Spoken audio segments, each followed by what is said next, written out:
I have a terrible Australian accent. Like as an actor and a real hardcore actor, I pride myself in my accent work.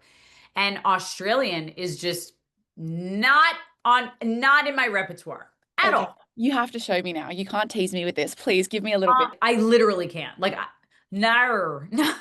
Okay, I'm going to say a sentence and then can you Okay. try and repeat it? Okay. Okay. Um, my character Jill in The Hunting Wives is the best. My character in The Hunting Wives Look, there's some improvement. look, is the best. It's really bad. Like British, Southern, New York, Boston, Midwestern. Cool, cool, cool, cool, cool. Australian, New Zealand, no. South African, no. That's Yeah. impossible.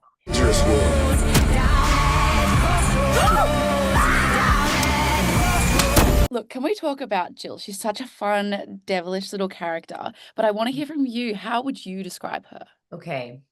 Perfectionist, um, presentational, Mm-hmm. pillar of the community, helicopter parent, proper, religious, Mm. prudish, a lot of P words on this Jill girl, and very, very lonely. Yeah, I think that definitely comes through. And I mean, from my perspective, and I think from the internet's perspective, Jill is the boy mum final boss, the ultimate mama bear to a worrying extent that Freud would be very happy to see. Have you seen some of the chatter surrounding Jill and the way she relates to Brad online? Oh yeah, I love it. And I knew I was doing it the whole time. I Yeah. had said when we made it, I said, wow, it needs to be cut together how many times Jill says Brad on this show. They were not improvised. I improvised other things, but I say Brad's name 100 times scripted. Brad, Brad, Bradley, Brad. Have you seen Brad? Brad. I mean, it is like her obsession. And I think it was so easy to tap into. I mean, I have a son who's 7, and obviously this is nothing like our relationship, but no. But, you know, I do see a lot of helicopter parenting going on. And I do see a lot of women who might not have fulfilling lives or fulfilling relationships with their spouses that get their wires crossed. Now, I do think Jill is a total exaggeration of that and a very like campy version of that, which I was so excited to like be theatrical in that. I've definitely seen it. I've definitely seen it. Yeah, and I think from what you said about the loneliness, like that's what comes into it, pouring her heart into her son, who's her proudest achievement, you know? Had the worst marriage ever. I think she married Reverend Clint when she was 18, 19 years old. I think they've fornicated 3 times. And I don't think anyone has ever really touched her since. And I Mm. honestly, and so I think she's just like put all of her energy and drive and type A determination onto her son and her son's success. Yeah, no, absolutely. And I mean, looking back at the shows you've been on, you've always been a part of these shows that have garnered such attention online and chit chat. And The Hunting Wives is genuinely no exception. How does it feel to be part of another project that creates so much discussion, potentially sexual awakenings online? I'm thrilled. I mean, we made this show. It felt like it was in a bubble. We were in Charlotte, North Carolina. I didn't know how the show, you never know what shows are going to hit. You really don't. And I've been so lucky between Scandal and Inventing Anna and now Hunting Wives to be on these sort of juggernaut shows that, when people start making memes or doing imitations or sketches about them, you've made it, like because it's in the zeitgeist and it's in the culture. Um, and The Hunting Wives feels completely wild compared to the other two. Yeah. It feels like it's like cat caught fire, it's just like it keeps building on itself. And I'm just psyched because everybody worked really hard on the show and everybody's really talented and very kind and deserves to have their work be seen. I mean, so many people I know and love and respect make shows that never see the light of day. It's really hard to get a show out there, let alone a show that people are enjoying and telling people to watch. Yeah. So I'm psyched. Yeah, for sure. And I mean, something particularly I wanted to discuss was there's a lot of incredible queer discourse surrounding this show because of Yeah. the way that it's kind of depicted queer relationships and just like it's so seeped in the female gaze. And I wanted to Yes. ask, do you think that's because of working with like I looked at the media kit I got sent and it seemed to be a lot of female names. Yes. Do you think Yeah. part of the reason why so many women and especially queer women are relating to it? Oh, it's 100% like, uh, hold on, Vera. This is my daughter's talking about female gaze. Vivi, I can't talk right now, but I love you. Huh? Okay, go tell daddy. He'll get it for you. So the female gaze, I think the show is written by a woman. Every episode was directed by a woman. Um, it's starring a group of women where the men are side characters. And it's the best because I'm sorry, like I've been so lucky. Like again, Inventing Anna scandal. I had Shonda Rhimes at the helm, Kerry Washington, Julia Garner, Laverne Cox for Inventing Anna. These are female centric stories at the heart of the show. And then the boss writing the words is also a woman. And then we had so many female directors on Hunting Wives. There were only female directors, which I was so proud to be part of that. I mean, these lesbian sex scenes to have a woman behind the camera, like, yes, please. Like that is going to be what it needs to be. Yeah. Everyone's going to feel safer, better, stronger, creative. It was just, and it's not to diss the men. It's not that. It's just this story and this love story, I think, was handled so well because women were in a position of power down the entire line. Yeah, no, absolutely. And it's so awesome. It's just so awesome to hear. And just going behind the scenes a little bit, I heard that, like, what was it like filming when you're all kind of, in your own space and staying in the same apartment complex, apparently? Yes. We What was all it lived in like?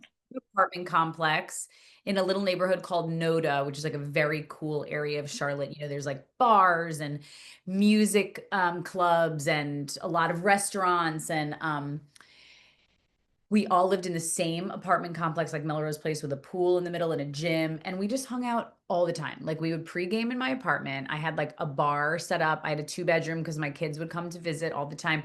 And I had a bar set up. I knew everybody's favorite stuff. If we wrapped, whoever stayed for the weekend, we were at my place. We were out honky tonk line dancing. We were out at dinner. We just, as much as people, it's so hard to shoot not at home and leave your family. This group was so it was really special to sort of all be together and taken away where we became family. And these ladies, I mean, I know you can tell through the camera that, I mean, we're a good time group. Yes. Yes, perhaps, these Yeah. images in your room kind of translated on I screen. think so. I mean, and I think that's who we all kind of are naturally. Like we're all such like we all have great female friendships in our lives and honor that kind of relationship. And we were all just very there for each other, as a lot of us are moms and working moms, and it was just really a really special group. Awesome. And, I have to ask, have you heard anything about a season two? Like, I know Jill probably won't really be in it, but And I have not heard can you I am shocked. I mean, it's like mm, between us and everybody listening. I just am like, look, I would be absolutely mind blown if it doesn't happen. That's insane to me. There's so much story left to tell, and Rebecca Cutter would do an outstanding job. yeah. And if it were me, it would come out next summer. That's me. Also, Jill should be in every flashback and or have an evil twin Yes. or a younger sister who has to come back and help with Brad and Reverend Clint because they're so heartbroken over Jill's death. Whatever. But there's been no official word. Nothing. Okay. All right. Take I to mean, the social medias, people. Make your yeah. passions and opinions known. Yeah. Let's do a call to arms. I also wanted to ask you about like the book has a different ending to the Netflix series, which is something that I love it when TV shows do it because I hate knowing what happens. Yes, How do sure. you feel? Because your character was quite integral in both, without No, giving I anything didn't read away. the I've now read the book, but when we were shooting, I didn't read the book because I started to, and then I started getting really confused because Jill is very different in the book than she is in the screen. I was Okay. like, ooh, ooh, ooh, oh my God. Like I'm getting very confused, and I'm supposed to tell Rebecca Cutter's story on screen. So I needed to focus on that. Now since then I've become dear friends with May Cobb, the author of The Hunting Wives, and I think it was the right move. I mean, I've heard Rebecca Cutter talk about it, and she just was very fascinated by pinning herself against the wall that Margot was going to be the villain, and how are you going to get her out of that? Um, and when I auditioned, I knew Jill was going to die. So Oh, I always knew from jump. I know I okay. was on something where people were like, it's because you're a diva and you're badly behaved. I was like, when I auditioned, it was a 1 year, 1 season character, which I'd never done before. And I was sort of like excited to, like, when I read her last scene, I was like, this is the best. And the Like, foreshadowing from episode one with, the yeah, mwah. I was so into it, like to go out like that with such a bang. And I was just really I was thrilled all around. So we'll see. Hopefully they get a season 2, and hopefully Jill's ghost gets to come around and haunt everybody. Yeah, no, I would love that, manifesting that for Jill. But Katie, I have to ask about Inventing Anna. We've mentioned it a few times, but have you kept up to date with Anna Delvey and what she's up to? Like, do you have an invested interest now in her life? No, And not at all. no, but I absolutely not. But oh God, I think she's the scariest person of all time. I think Anna Sorokin or Anna Delvey, she's terrifying to me. In the States, she was on a show called Dancing with the Stars. She didn't make it very far, and they would do little interviews with her, and it's like I have PTSD from playing Rachel DeLoach Williams. I was like, this, she has no empathy. She is, I don't know. This sociopathic, I like can't handle her. I can't even believe she's a real person. You're just like, Yeah. wow, it's like a real person. To me, it's Julia Garner, but so I don't follow up, but every few months, I would say, I get a text from someone I know who has seen her out on the scene in New York. Oh yeah, or something like that. And I'm like, like, oh my God, like she's wild. I mean, she has her like ankle, Yeah, on the show, even on Dancing with the Stars, bedazzled. yeah, I'm just like, oh boy. Yeah, I played that part. I was thrilled to play that story, but I stay far away. She's terrifies me. Yeah, no, totally understand that. I would do the same. Yeah. And Katie, my last question for you is about a little film you did called Mary Kiss Cam. Yeah, Um, it's so cute. But thank you. I heard, look, I don't know if this is true, but I read that there was a huge surge in viewers after the whole Coldplay thing. What's the deal with that? How do you feel about that? Oh, Like, I'm psyched. I was like, the minute the Coldplay thing happened, I was like, I think I did a movie that was about kiss cams. Like, and I kissed Jesse Bradford no less than 150,000 times. living my Um, dream.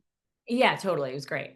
Um, and I thought, wow, people are probably going to watch this movie again because kiss cams are like all the rage now. And they did. So I'm psyched. We had a great time making that movie. It was so quick. We made it for 3 weeks in Duluth, Minnesota. It was such a fun script. Lisa France directed it. She was a dreamboat.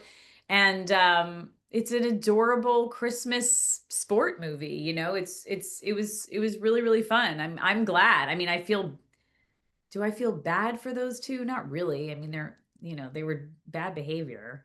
But I'm glad the movie had a resurgence. No, totally. Me too. Good movie.